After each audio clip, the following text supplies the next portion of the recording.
Jerry Mason, the Kickin lawyer, and that's another Law Talk. Thanks for joining us. We are in a new studio, so if you watch this, please give us some comments on the sound, the quality, the lighting, etc. We're working on all that still.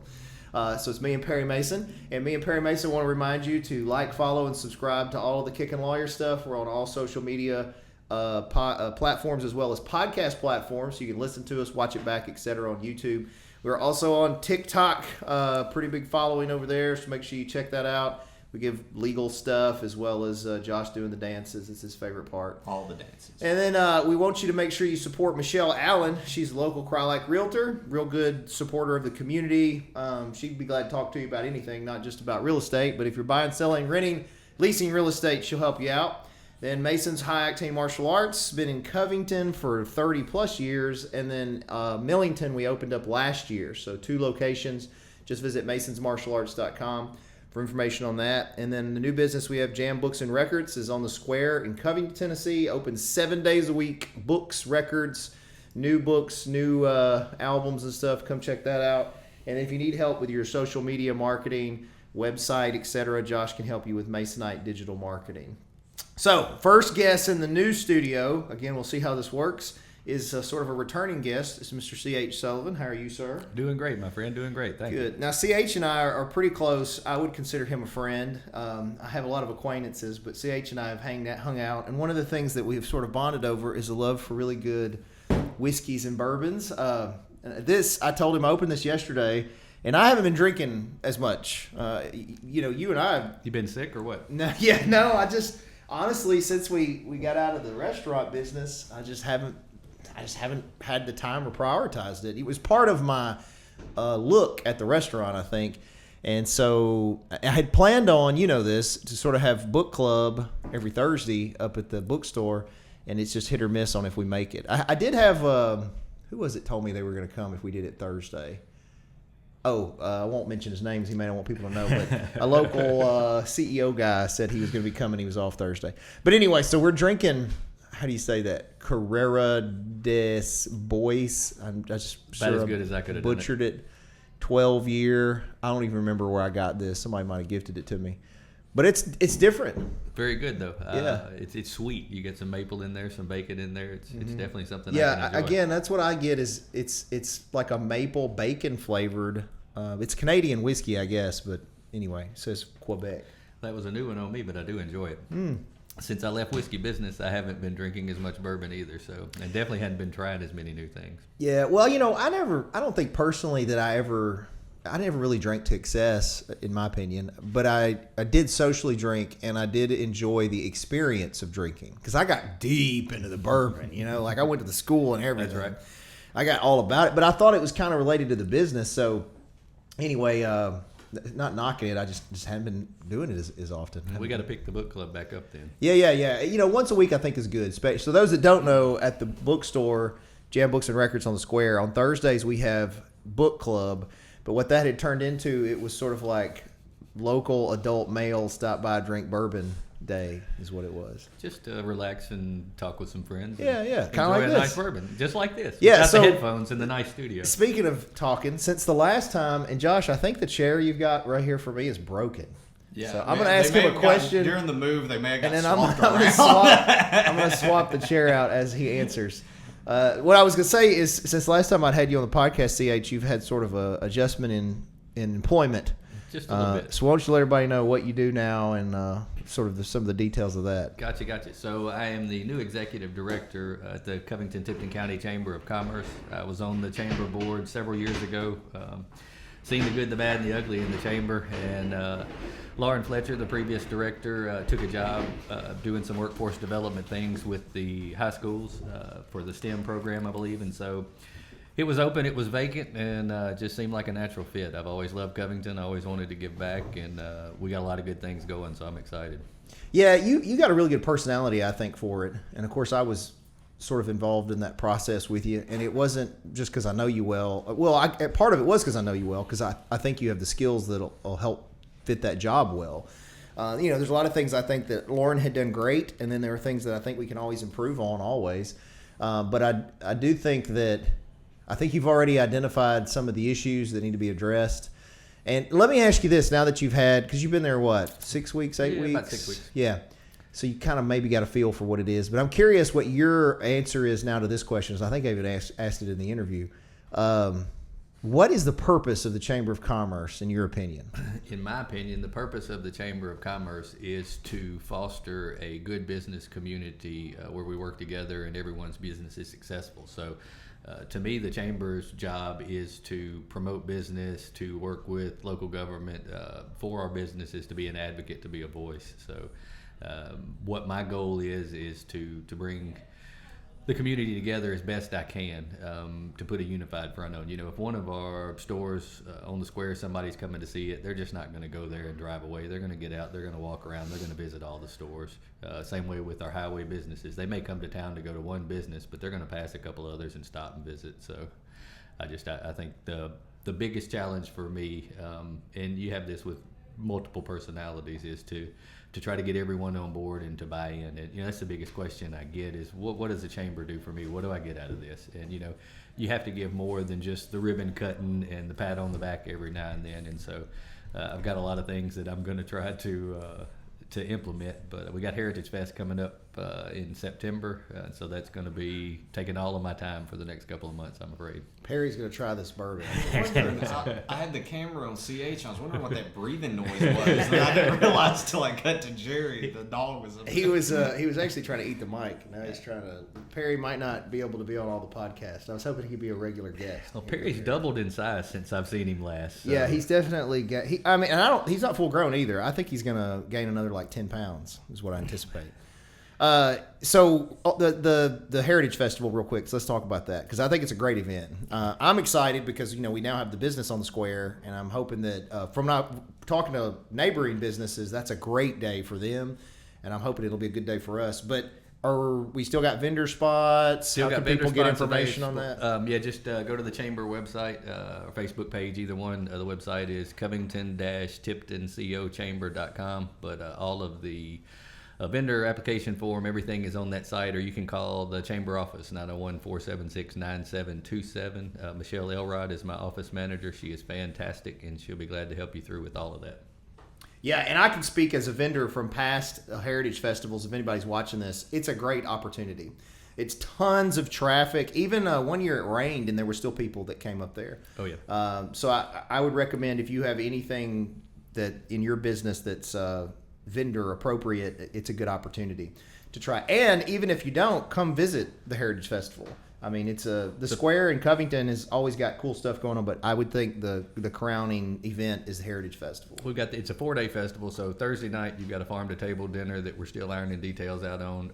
Friday, the UT Extension office down in the Depot District does a chili cook-off, and they have a few things, and we're trying to finalize those. And then Friday and Saturday we're on the square, and so it's a lot of cool vendors, a lot of heritage-themed things, and it's just a good way to get out and come and celebrate. Yeah. And then obviously I mentioned to you before we might talk about local events. The Covington Comic-Con is returning. Josh might have a little lower third for that.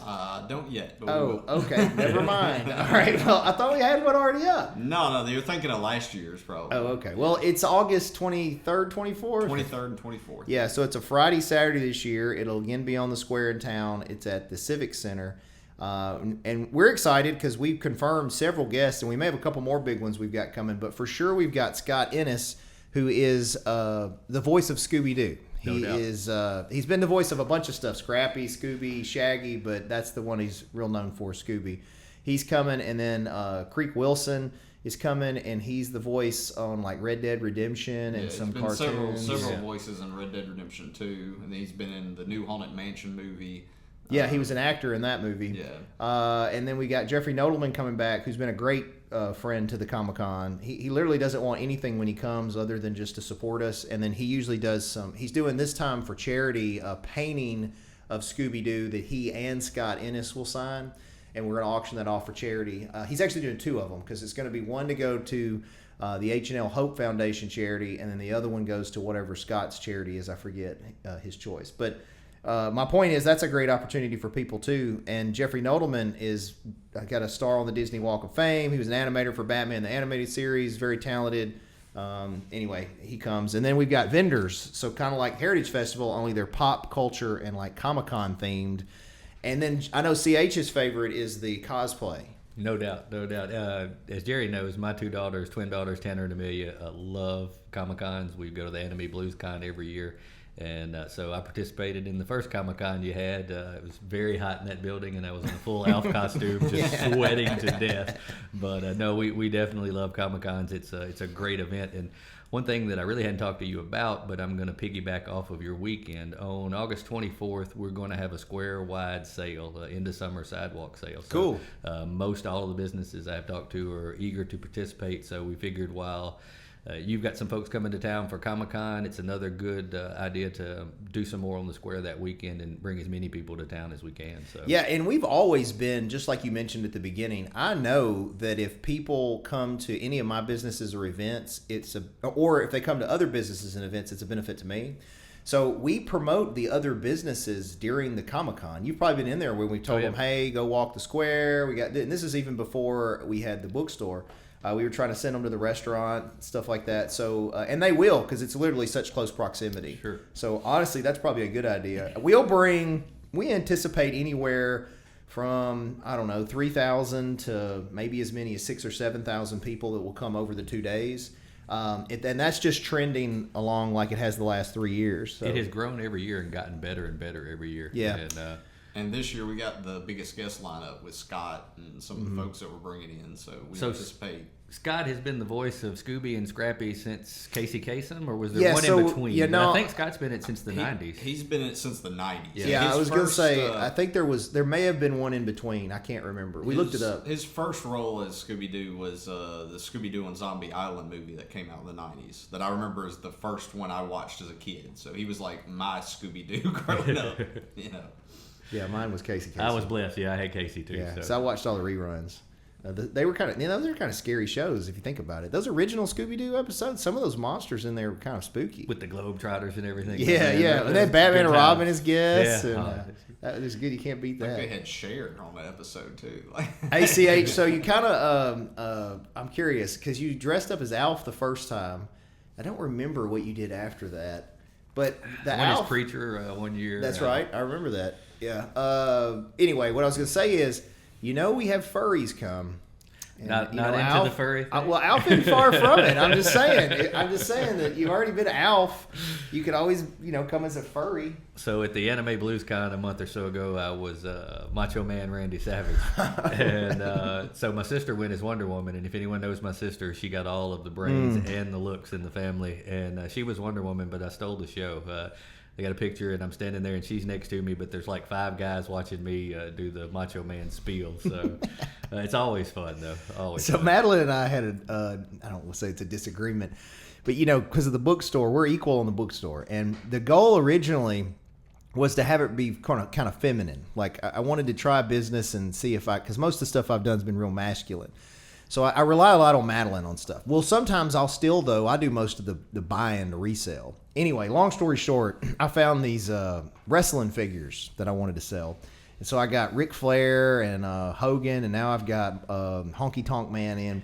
So she was like, nobody's ever going to buy those. You're not going to sell. Well, I sold a Ric Flair. Of course you did. And I can see on my phone everything we sell, like as soon as it goes through. And I saw it, and I was like, look. We sold Ric Flair. I was like, woo! And she doesn't understand that for a lot of guys, Ric Flair, they'd rather look at Ric Flair than they would ladies, The Nature Boy is my all-time favorite. Yeah, so that's who we need to get to come to the Comic-Con. that would be awesome. We need to get Ric Flair. So I got to meet Flair 1 year. Fantastic guy. I've got a figurine signed by Flair. So nice. Yeah. Well, we were contacted today by a $1 Million Man.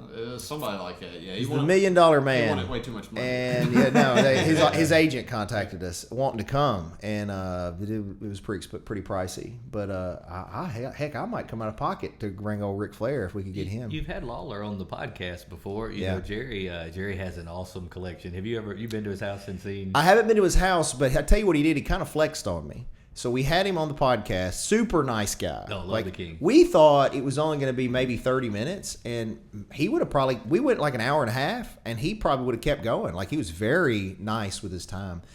And I was, I'd never met him, and I always looked up to him and knew he was a Superman fan too. So I was showing the Superman stuff I had, and he was like, I didn't realize the collection he had. Like, I knew he had stuff. So he leaves and sends me all these photos of basically the Superman museum he has with the Batmobile. Yeah, all in his house. And I was like, oh, my God. And but I felt it was kind of a flex because he's like, oh, you think you got this? Look at what I got. So. No, the King is good. I had the pleasure of hanging out with him at Barbecue Fest a few years ago in Memphis, and we sat outside the front of the tent and talked for several hours, and he's just genuinely good guy. Yeah, and he's a great supporter of stuff. I mean, honestly, he probably would come to the Comic-Con. He does have an agent, though, you're supposed to go through to book him. He does a lot of comic conventions. Yeah. But that may be an end to getting us some other guys here. So. Yeah. Well, all of them now have some kind of agent. We ought to look on that list because they responded on the $1 Million Man, and that company had a list of who they can get. And we really should look into that, Josh, because we got Ric Flair. That'd be cool. If you're watching, let me know if you would come to the Covington Comic-Con if we got Ric Flair. If you'd like to sponsor Ric Flair coming to the let me know. No, maybe we get enough money together, we can all get Ric Flair to come. We just pay for him to get here. I'd pay for him just to come hang out. Me too. I bet he could tell you some stories. No doubt. Have you seen the podcast he did recently with Theo Vaughn?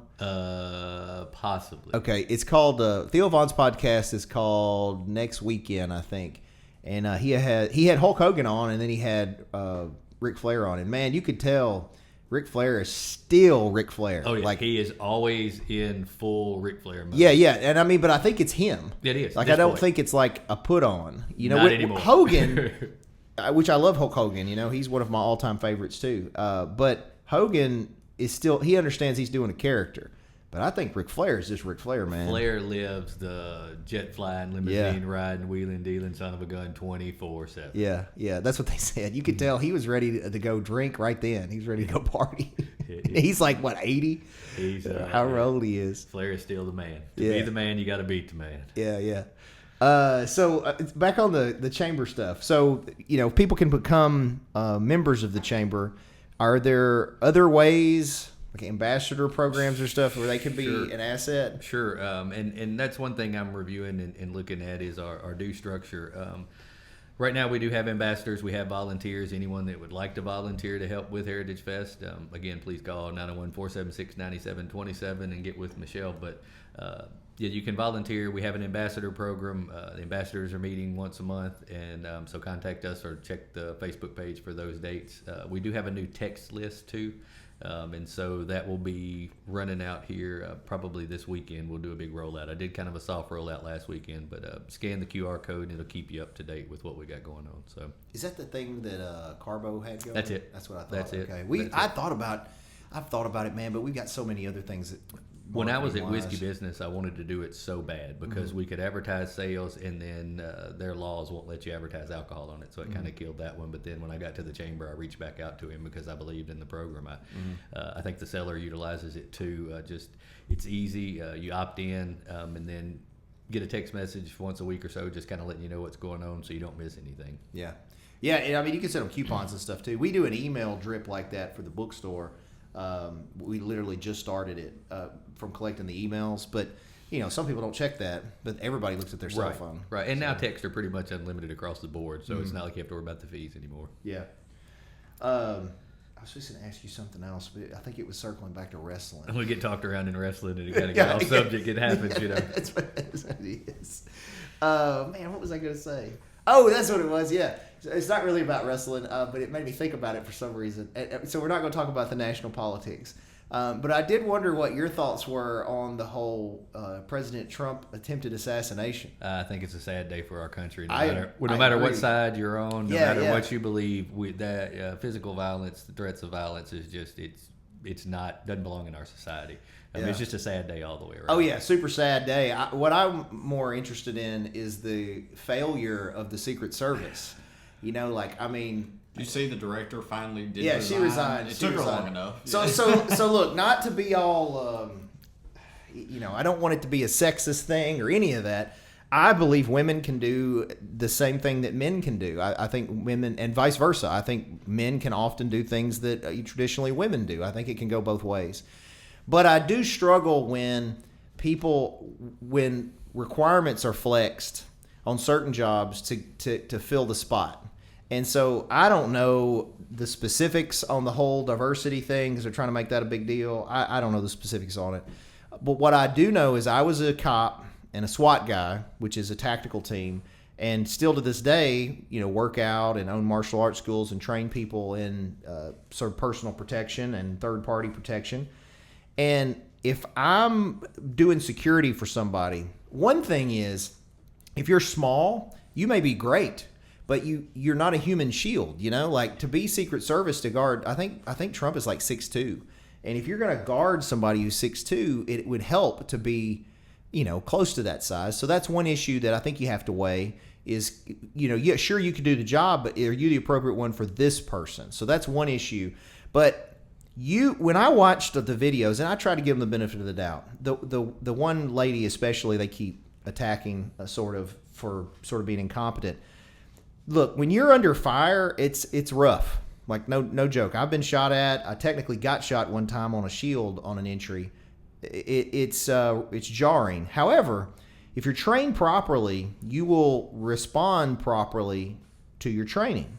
And the one lady that I have seen several times did not need to be there. Now I'm not saying she could never be there with proper training. Talk about the one that couldn't holster her gun. Yeah. That kind of stuff is all muscle memory that she should have known immediately how to respond, how to stand, how to move. There's even one shot where it looks like she's hiding behind the rest of them, which is clearly not a good look if you're supposed to be because effectively, the first thing that happens is you shield the president. You jump on him and shield him. Put your life on to the line take a for bullet them. for Right. him. I don't care if it's Trump or Biden. You that's what you do. Whoever you're contracted to protect. Yeah, and so I do struggle with the fact I didn't know that the Secret Service. I thought it was still the Navy SEAL dude that was now Secret Service, like it's super elite, high level, and I didn't even pay attention to who they had guarding him until those photos and videos came out. I noticed that she's not guarding him anymore. I noticed in his last detail, she's not. There was a drastic change in the people that were guarding him during the assassination attempt. Yeah. And then when you saw him come out at the Republican National Convention, it was totally different. Yeah. So I mean, my point is, I'm fine with it. I know 2 women off the top of my head that I think are more competent than most men that ever did law enforcement.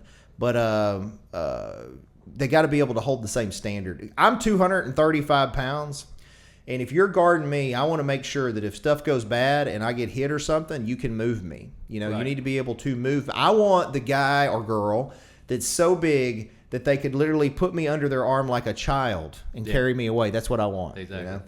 So, and to think that the former leader of the free world, a potential future leader of the free world, was guarded by... it just dumbfounds me that that's the way it went. I believe the best person for the job. Yeah. And, old white men have ruled the world for a long time, and I understand why certain things were put into place, but it's kind of like a lot of things, good intentions get manipulated, changed around, and next thing you know, you end up with someone in a job maybe that wasn't the best person for the job. They may have had the credentials, but you still have to go for the best person in the job, in my opinion. Yeah. Yeah, and I mean, the old white guy thing, there's definitely truth to that. Like, I visited last week, 2 weeks ago. We had that big tournament in North Carolina I was at. And then what happened was my wife and I, the tournament was over Saturday. We were there like 5 days. When the tournament was over Saturday, we talked about it, and we were like 5 hours from Gunston Hall, which is in Virginia, where Gunston Hall is George Mason's home, and so we're directly related to George Mason. I'm big into that era. I was like, it'd be cool to visit. I've always wanted to visit. So we decided to leave immediately and drove to Gunston Hall. Well, we stayed the night and then got up that morning and did a private tour of Gunston Hall, then saw Mount Vernon, and then started coming back. But anyway, my point was, as I researched that, I'm even writing a book on it, actually. What I'm interested, not to get on a sidetrack here, but what I'm interested in is George Mason had 17 objections to the Constitution. The reason he's not as famous, he's a founding father, but the reason nobody knows about him is he's one of the 3 that refused to sign the Constitution. So he was there to form the Declaration of Independence. Matter of fact, he wrote the Virginia Declaration of Rights that was the basis for the Declaration of Independence and eventually the Bill of Rights. He drafted the document and was there for that, the Continental Congress, and then he was there for the Constitutional Convention and helped with the drafting of the Constitution. He just finally, when it was done, there were some compromises he refused to make, and he said that he would rather cut his right hand off than sign that document as it was. So what I'm curious about, I'm comparing his 17 objections at the time, 250 years later, to see if he was right.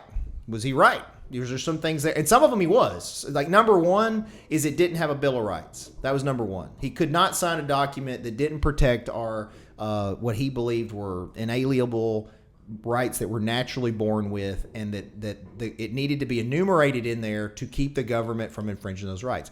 And then soon after, they did eventually ratify the Bill of Rights as amendments. Anyway, saying all that, the whole setup on that was this. As much as I like that era and time, and it's amazing to think that there were that many, arguably geniuses in this small area that came together to form our nation, they owned slaves. They signed the Constitution, and slavery wasn't addressed. And that was number 17, matter of fact, of his objections, was that they didn't address slavery. And he said, George Mason, my relative, said, if they didn't address slavery, there would be a civil war over it. And he wasn't wrong. 100% correct. So my point, though, is, those founding fathers, are held in high regard and in some ways should be. But, it's appalling to think that they were okay with owning people, And so the whole... I get the whole animosity towards white males controlling things forever, because that's pretty crappy. But what people don't realize on the whole slavery front is white people have been enslaved. There's probably more white people enslaved now than ever internationally. There's a huge trade still going on, and there's been slavery since the inception of mankind. There's always been slavery, and it's not necessarily been racial. It's been whoever. There's even been societies where like Greeks, they had Greek slaves. Not necessarily racial, but it's always been the rich owning the poor. Oh, no, yeah. It's definitely been a socioeconomic issue, a class structure. Right. And this was just another evolution of a class structure. So the rich keep getting richer and the poor keep getting poorer in this country, and that's a lot of our problems, is the divide just keeps growing. Yeah. Well, and I think you have to be able to sit down and, you and I have had some pretty detailed conversations on stuff like that, because you're an alderman also. And then me and my buddy Dave, he's black, and he and I are so close, friend-wise, that we are able to talk about things racially that I think some people are hesitant to bring up because it can be a difficult subject to broach. Dave knows where your heart is, though, and see, that's the key. Yeah. You talk to someone who doesn't know you and try to have tough conversations, and it can get misconstrued pretty quick. Yeah. So to shift a little bit, because we're talking about government, you've been an alderman now how long? 8 years. How's that been? It's been great. Like it? Up for re-election this year. So okay. If you're in my district and you want to sign my petition, please reach out to me. I'd be glad to swing by there and get that done. But yeah. What district is it? District 3. So, okay. See, I think I'm 2. Yeah, you are. You are 2. Because I ran for alderman in 2. That's and right. Currently, no one is running for alderman in 2. So, Jerry, if you want to pull a petition, you would have a. But you're kind of like me. You have a lot of hats in the. Well, I'd be if I said I would do it if everyone was in support of it. I just don't want to have to. I ran a campaign before, and I like Chris. Who is he? The one stepping down? Chris is moving. Yeah.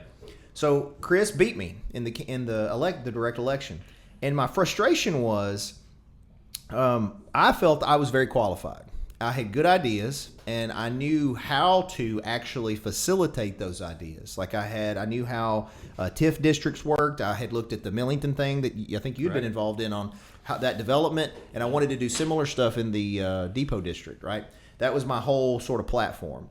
And what I found interesting was when I would go talk to people, I shouldn't say all of them, a lot of them just didn't even care that there was a plan. They wanted to know who I voted for president for, who was my daddy, was I Democrat or Republican, and I vote Republican usually, but I'm really a libertarian. So all they would hear is liberal. They didn't understand what that was.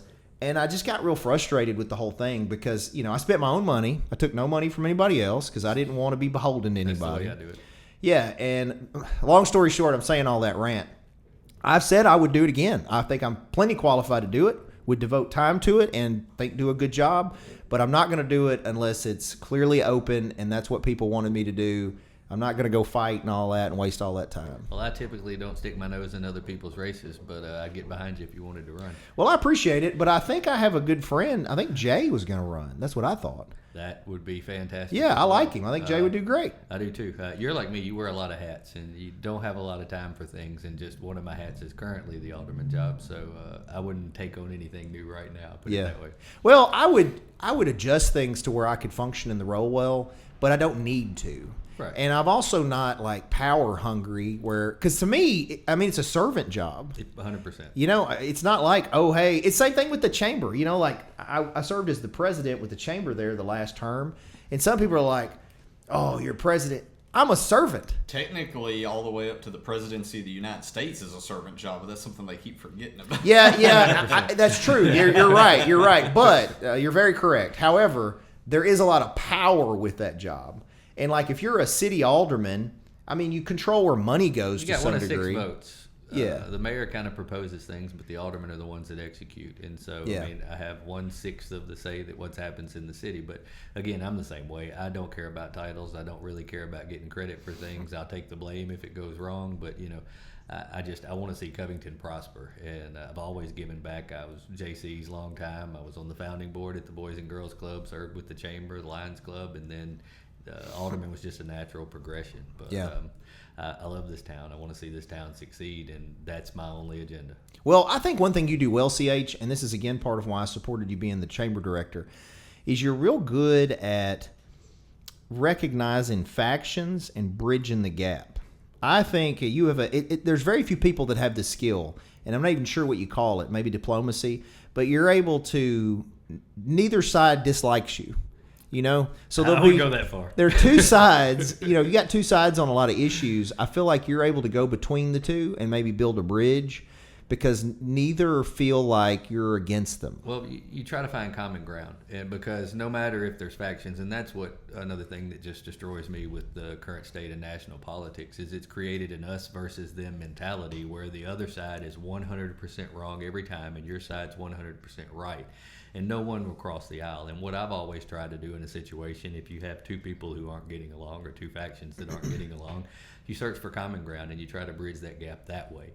Because we all, especially in the chamber role, everyone has the same goal. They want their business to succeed. Yeah. And so my job and what I try to do is figure out how I can help them get there and how I can bring, you know, the sides together to do that. So I appreciate the kind words, but yeah, you keep asking around. There's a lot of people who don't like me, I'm sure. Well, I don't know. There's definitely more people that don't like me because I think you think a little more before you speak. Unlike me, I tend to just say whatever. On Facebook, I have the 3-minute rule. If I type a reply to something, I set my phone down for 3 minutes and come back to it because if I don't, you get suckered into stuff a lot of times. I don't do and that. I can't do that. No. Typically what happens is I'm go, man, they're an idiot. And then I drink a little bourbon and then I go, you're an idiot.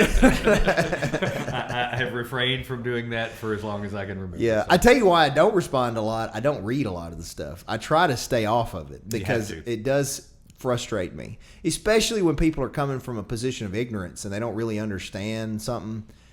Or if they can't support their position. They think their position's 100% true because that's what some told them, but they haven't researched it. They don't know what they're talking about. And they're not open to it. Right. You know, that's my frustration. Like, if you tell me I'm wrong on something, well, let's talk about it. And if you've got facts to back it up, I can change my opinion. I do often. Yeah, I agree. I think intelligent people can change their opinion. It's like I talk about this all the time. The Greek form of argument wasn't that I beat you down with my knowledge. It's that I pursue truth. And so by arguing a point, I may gain a different perspective, which is now I walk away with new knowledge. I actually win, even though I lost the argument, you know. But people don't look at it that way. Well, I know I'm not the smartest person in the room, and I've always tried to surround myself with people who are as smart, smarter, differences of opinions. I think if you surround yourself with people who think the same way you do, you get tunneled in and you never pick up the other side or the other perspective. Oh, for sure. Yeah. So I read on Facebook or online, I should say, when I go to read things, I might read what Breitbart has to say, and I might read what Vanity Fair has to say, or NPR, and you pick up so many different slants of the news and perspectives. But listening to other voices and people who differ from you is the only way to grow. Yeah, no, I agree. Yeah, but I think you have to be open to that. There's a lot of people that'll just have their view, and they don't have, I don't know if they don't have the ability, maybe they just don't have the desire to have a different perspective on things. And, you know, we don't have to talk about it, but one thing that I have had significant shifts in my own perspective over the last couple of years is with the whole trans thing.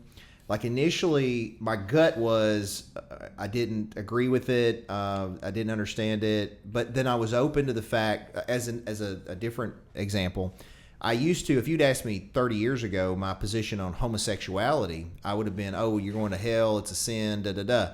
Well, fast forward, I have no problem with it now. I think you should be able to love whoever you love. Again, I'm a libertarian. I don't care. As long as it doesn't affect me. Whether I agree or disagree personally doesn't matter. So my point was, I was open that maybe my position on the trans rights thing would shift because, 20 years I'll be like, you're an idiot. Why'd you think that way?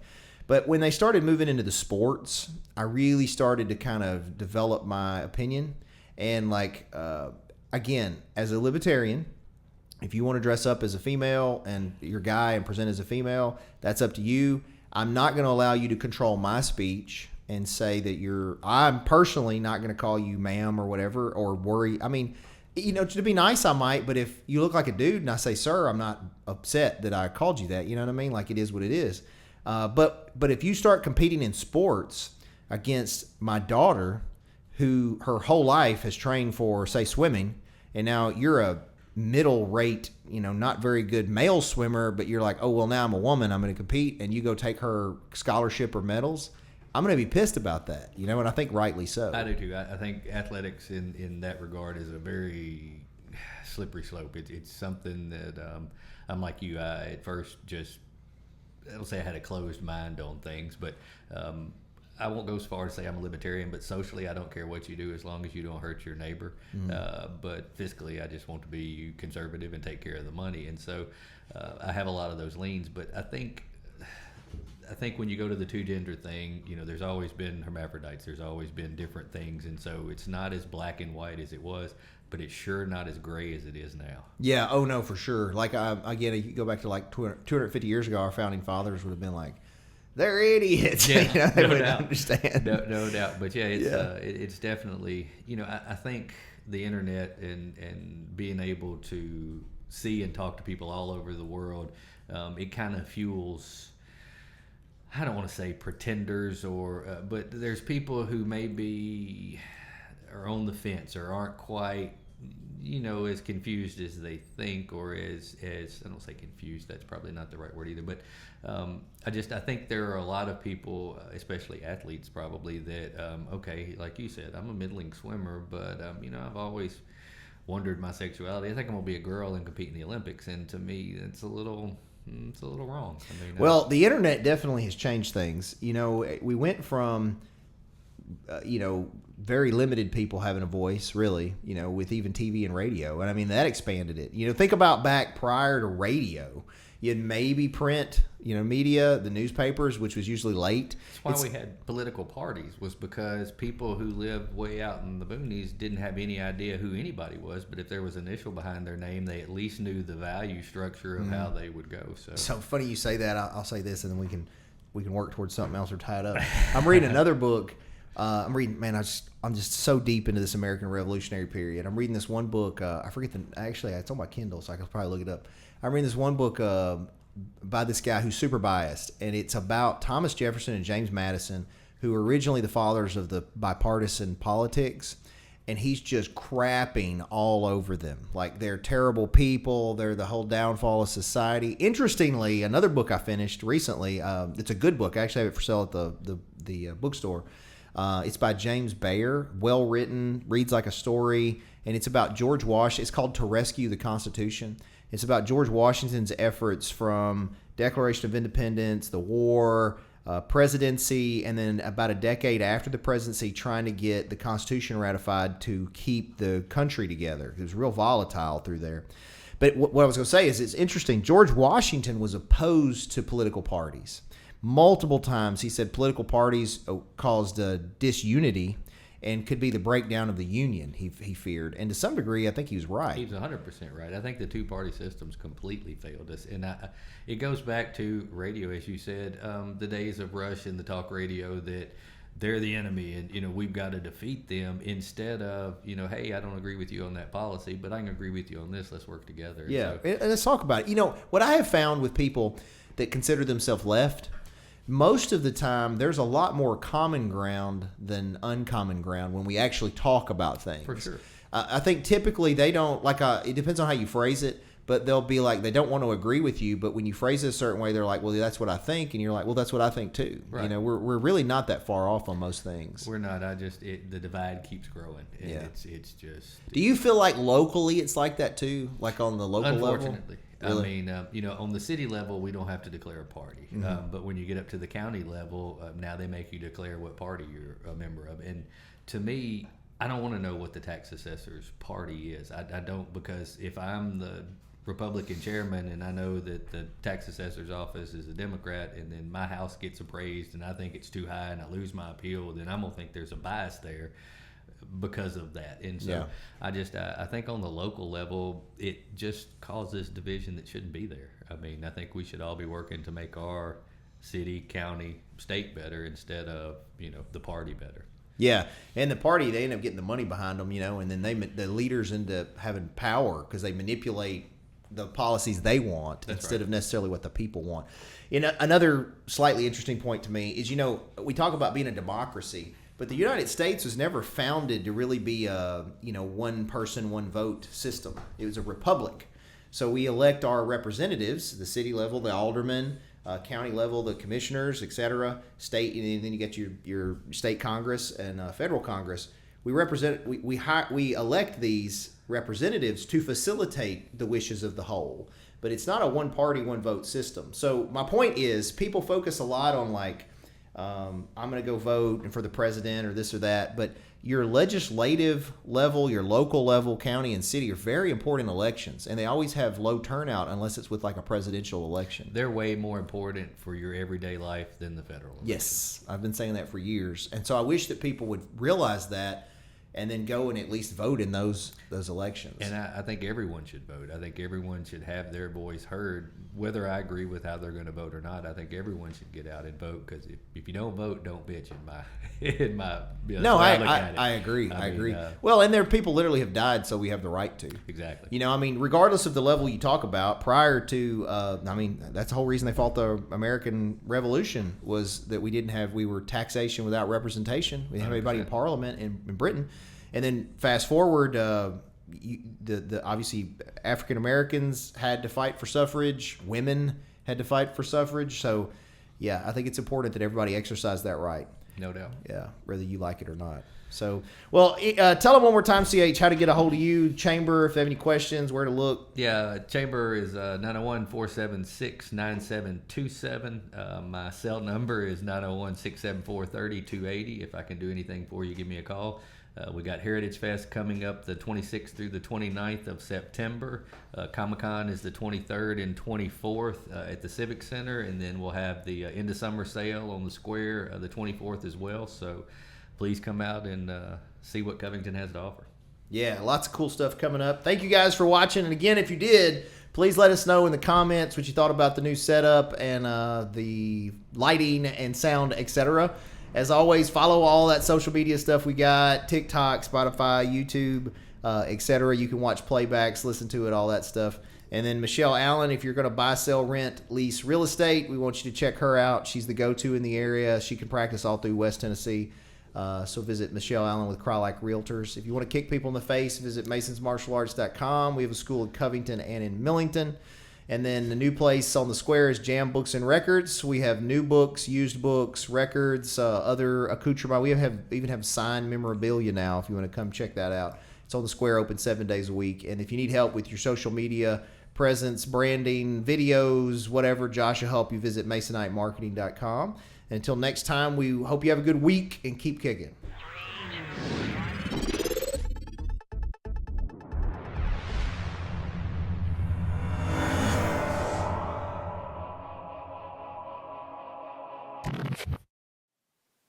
Thanks for watching, guys. Just remember that this is not legal advice or investment advice or business advice. This is for fun and entertainment purposes only.